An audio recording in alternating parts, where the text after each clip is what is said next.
रहमान डाकू कोण हे मुंबईला माहिती आहे असं संजय राऊतांनी म्हटलं। मुंबई कुणाला लुटायची आहे हे मुंबईकरांना माहित असल्याचं सुद्धा राऊतांनी म्हटलंय। तर एकनाथ शिंदे यांच्या रहमान डकेतवरील टीकेला राऊतांनी प्रत्युत्तर दिलं। अमित शहांच्या हातात मुंबई जाऊ देणार नाही असंही राऊतांनी म्हटलं।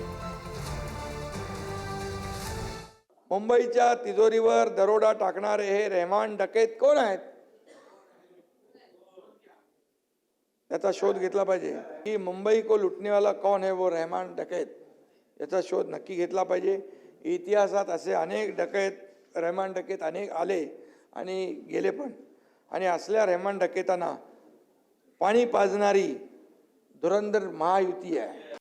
उद्या जर हा संघर्ष झाला तर आम्ही मराठी लोक पुन्हा एकदा बलिदान द्यायला तयार आहोत, पण ही मुंबई आम्ही अमित शहांच्या घशात जाऊ देणार नाही।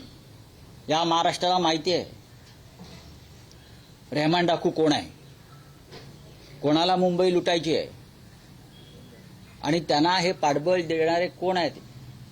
या मुंबईचं कराचीतील लॅरी शहर कोणी केलेलं आहे अड्डा, या अख्ख्या मुंबईला माहिती आहे, महाराष्ट्राला माहिती आहे आणि देशाला माहिती आहे।